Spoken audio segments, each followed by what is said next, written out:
Enzo ফার্নান্দেজকে নিয়ে অনেক সমালোচনা আছে, অথচ 22 বিশ্বকাপে এনজো ফার্নান্দেজের অবস্থা হলো এলাম খেললাম জয় করলাম টাইপের মতো। তার বিশ্বকাপ দলে থাকারই কথা ছিল না, থাকলেও হয়তোবা বেঞ্চে বসে থাকতে হতো। প্রথম 2 ম্যাচে সে বেঞ্চে বসেছিল, কিন্তু প্রতিভাকে বেশিক্ষণ বসিয়ে রাখা যায় না, সেটা সে আবারও প্রমাণ করলো।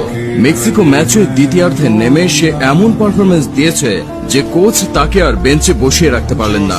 বিশ্বকাপ ফাইনাল সম্পর্কে এনজো বলেন, ফাইনালে এমবাপ্পে রেগে গিয়েছিল কারণ আমরা খেলা চলাকালীন সময়ে উদযাপন করছিলাম। সে আমাদের দিকে এমন ভাবে হাত নাড়াচ্ছিল যেন সে আমাদের শেষ করে ফেলবে এবং বলছিল যে তারা আমাদের বিপক্ষে ফাইনাল জিততে চলেছে। সে আমার সাথে তর্কে জড়াচ্ছিল, কেন জানি না, কিন্তু ভালো যে সেখানে কুটির মতো আমার একজন সৈনিক ছিল যে আমাকে রক্ষা করেছিল। আমার এটাও মনে আছে যখন আমরা গোল করি তখন কুটি তার সামনে গোল বলে চিৎকার করেছিল।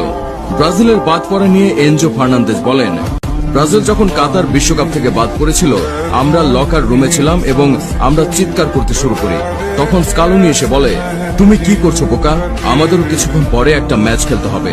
এনজো ফার্নান্দেজ জাতীয় দল ও ক্লাব চেলসির হয়ে মাঠে তার ম্যাজিক্যাল স্কিল দিয়ে সবাইকে মুগ্ধ করে চলেছে। এই ধারাবাহিকতা ধরে রাখতে পারলে খুব শীঘ্রই বিশ্বসেরা মিডফিল্ডার হয়ে উঠবে এনজো।